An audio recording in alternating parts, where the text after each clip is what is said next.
Hi, I'm John Wells, and I'm the writer-director of the picture you're about to watch, The Company Men. This entire opening sequence was actually added after we'd shown the film at the Sundance Film Festival. We discovered that audiences didn't understand when it was happening. We shot it during the midst of the economic collapse in the early 2008, and by the time people came back to see it, a number of things that we had dramatized in the film had changed significantly, and people wondered what was happening. So we went back and created this whole opening montage simply to set us in time and place. The opening title sequence is a series of shots that we did of the various homes where we shot, and then of the interiors of the homes and people's possessions. Roger Deakins, a wonderful cinematographer who shot the film for us, had suggested this, that when we went and saw a number of these homes, there were so many possessions, things that people had accumulated, that we wanted to show and ask sort of just the subtle question at the beginning, or what we hope was a subtle question of how much do we need, how many things do we need in our lives. And these were the homes around Boston in which we actually found these objects, and people allowed us to come into their homes and shoot. We were all over the Boston area, everywhere from up in Marblehead down into Quincy and back out into Roxbury and all over the place. A lot of that, one of the things that came up regularly was when we were shooting it was this notion of these neighborhoods and whether these homes were actually in the monies that people talk about in the film were actually the appropriate prices for them. You know, would they cost more or cost less? We actually took the real numbers from what was happening in the neighborhoods and put them directly into film from the people that we were talking to while we did the film. The whole story itself came originally from something that happened in my own family's life. My brother-in-law, it's not his story, but he had a similar situation. The beginnings of it happened to him, and started telling me some of the things that he was actually going through in his life. And I got very interested in it and went back and did a bit of research on it. Ended up going online with a researcher and looking into some of the websites in which people were talking about having been downsized, having lost their jobs. Went on a couple of them, put up notices asking for, if people had anecdotes or things they wanted to talk about, that they respond, and wondering if we'd actually hear back from anybody. And we had several thousand responses in the first week, people telling us what they were going through and what was happening to them. And a lot of the stories in the film come right from the stories that people told us, and that told me about how the things that they had gone through, the experiences they had gone through, that led to the film itself. We ended up shooting in Boston for 40 days in the spring of 2008, and we're very fortunate to get this terrific cast together. This is a building that we shot out in around them as they actually worked out west of Boston. And you probably noticed in the drive-up scene at the beginning that it's a very large complex. The building itself is actually quite small, and we used CGI at the beginning to increase it into a much larger space. Come on, Bobby, sit down. We're also offering you outplacement services. Very fortunate that Maria Bello, who I had known since the years when we did ER, agreed to come and do the film. She was unavailable to us for a long time, and as it turned out, she was in Boston at the same time that we were shooting the film, doing the Adam Sandler picture, Grown Ups, and we were able to work her schedule out with our schedule so she could come in and do 10 days for us. This whole set is in the same building where Gene's office is, and later where Salinger's office is, in the same building that we shot the rest of the offices, but it was on an empty floor, and our wonderful production designer actually designed all of these sets for us. The rest for future consideration. Ned Haspel, J.P. Morgan. It's an interesting scene in that the financial facts in the scene continued to change during the period of time in which we were shooting. And Tommy Lee Jones, who's a Harvard graduate and has a number of friends in the business world in Boston, had gone and talked to a number of his friends who were bankers and investment managers and investment advisors and asked them about the specifics in the dialogue. And we continued to adjust it based on the day-to-day right up until we shot it, based on what they were telling him and us about what this conversation would actually be. No growth in 2011. I am confident. It's one of the interesting things that I mentioned earlier that occurred throughout the film, where we spent a tremendous amount of time simply trying to keep up with the ongoing events that were occurring as we did the film.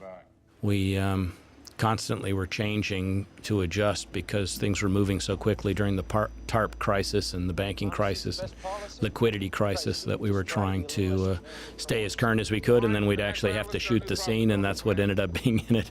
There are several places where we went back and actually did some ADR, automatic dialogue replacement, to try and make it a little bit more current to what was happening by the time the film was coming out. It's a story that I heard regularly from the people I spoke to. I ended up interviewing several hundred additional people in addition to the ones that we heard from on the internet.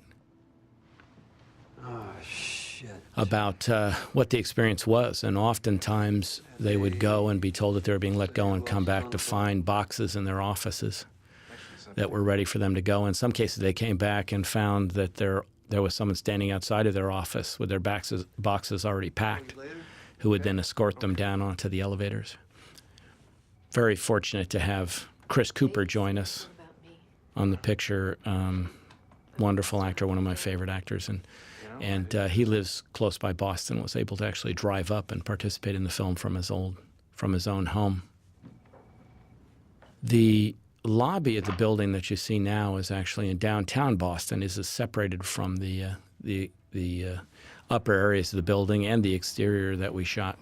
You can see in the background now in these shots this larger building, which is actually only that size of the very first segment of the building in front. But we ended up shooting the lobbies downtown. This shot is actually one of my favorite shots in the whole picture. It came about watching Phil, the Chris Cooper character, watching people leave the building, came about because while we were there shooting, we had an experience where on a Friday, one of the assistant directors came and said, look down into the lobby. There's sort of a large atrium area that you could look out into, and there were a number of people with boxes who were leaving the elevator and headed out. One of the other businesses in the building had let a lot of people go that day while we were still shooting in the building, and we went around to one side of the building where the parking lot was and looked out the window and saw that scene that we ended up shooting a couple of weeks later, where a number of people were walking in their cars with their boxes and leaving, and people were all along the side of the building in the offices watching their friends leave. This office space is all part of what I was talking about, where this was all built for us within the existing building on a vacant floor, including leading into this larger office. This office is literally right next door to the other set we were just in a second ago. Read about it in tomorrow's journal. We're in the middle of something here. One of the wonderful things that happened for us on this film was the cast that we were able to gather in all different sorts of roles. And in this scene, we meet Craig T. Nelson's character, who's played Salinger, who's the CEO of the company, and we were very fortunate to get Craig to come in and greet the building. I've been a big fan of Craig's work for many years. Another question that I was routinely asked was, there's a lot of financial information that's given in the film. Don't embarrass me like that. Embarrass you. And we spent quite a bit of time, I spent quite a bit of time talking to CEOs and human resource executives, senior vice presidents at various companies, and trying to get the financial details right about what was actually happening in this liquidity crisis and to American manufacturing. Would like to see their share value maximized. Well, sell the fucking dagger. One of the things that routinely came up was exactly that line about the dégâts, which is the sense that the junior executives were being let go as they realized that there were millions of dollars of paintings and furnitures and sculptures in the upper executive offices of the building, and people who weren't really caring about them but still wanted to have the photographs and the paintings on the walls that made them feel better about themselves. The inequity between the types of revenue income that the that the CEOs and the owners of the companies were making in comparison to the workers who had spent their entire careers there trying to build these companies. You go behind my back to the board again, right?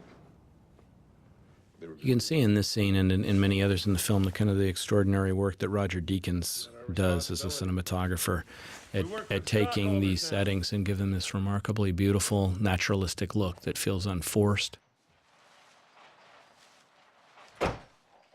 Rosemary DeWitt joined us as Maggie, as Ben Affleck's wife, and I had seen her work in Rachel Getting Married, where she played Rachel in a wonderful movie by that Jonathan Demme did, and had loved her work there. And she came in and read for it and worked with Ben, and was just a pleasure to work with, an extraordinarily talented actress. Birthday? You can tell from Ben's back that he had been working out to get into shape for his town role and was going to the gym at 5 o'clock in the morning every day. For those of you who saw The Town, you'll remember that there's some wonderful scenes of him doing chin-ups with his shirt off, and you can see he'd started to get himself into shape for that. Can you put on a clean pair of jeans, please? We're going over to Uncle Jack's for dinner. Of course, you don't have to like him, but you can pretend for my sake. I mean, he doesn't The like... film really started to come together when Ben read the script. I was able to send him the script relatively early in the process, and he called me up quickly and responded to it, said he very much wanted to do it if we could make it work with his schedule, and we began trying to figure out how to get it done. We shot the film immediately before The Town, and he was actually, I think, spending some time doing scouting locations for The Town while we were working on The Company Men. Nowhere to be found today. Bobby, you busted your ass for that. No, I'm sorry. Fuck them and fuck Gene McClary and all his promises. The thing about Ben as an actor, I think that people are just beginning to realize, is that he's extraordinarily talented. He's got a tremendous amount of emotional depth. And, his ability as a writer and a director, I think you see that. And it's really starting to come out in all of his performances. He's turning into one of our great dramatic actors. And I don't think was fully appreciated for that in his 20s. All right. I'm very excited about what we're going to see from him over the next few years.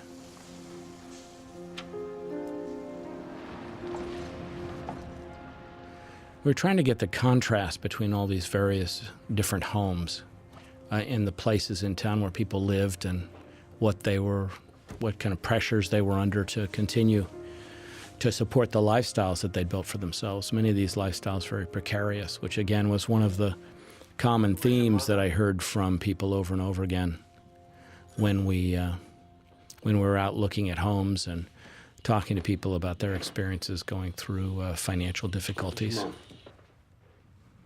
Headache. This is a wonderful young actress who came to us and sent me the audition tape. I couldn't quite tell. They said I'll likely recognize the voice on the other side of the tape the person is reading for. When I read it, I did. It's Steven Spielberg's daughter, who's a student at Brown and pursuing her acting career, very talented. Of course, sweetheart.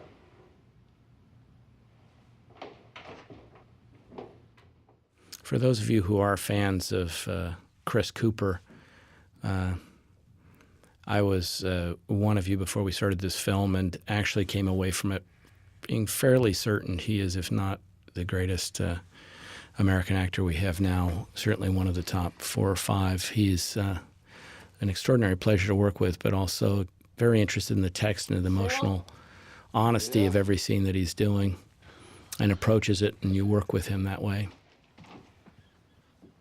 And Doherty called. They fired Connell. We tried to set these kinds of formal shots that you see in this scene, in a number of these scenes. Talked about it a lot with Roger. That idea that we wanted to have a sense of the normalcy of this place, and yet sort of the formal nature in which the film could be shot simply, so that we weren't doing anything with the camera that was intruding upon it or calling your attention away from the emotional experiences and difficulties that the characters were going through. There's a beautiful house out in Marblehead, outside of Boston, that the owners were kind enough to let us use for Gene McClary's house. And these are really primarily the interiors of the house that we found. We changed a few things in the sofas and things, but they were kind enough. Sits right out on the water, just in a beautiful location. Some of you might recognize Patty Callenber here, who has had a long career in television, was on Sisters for many years.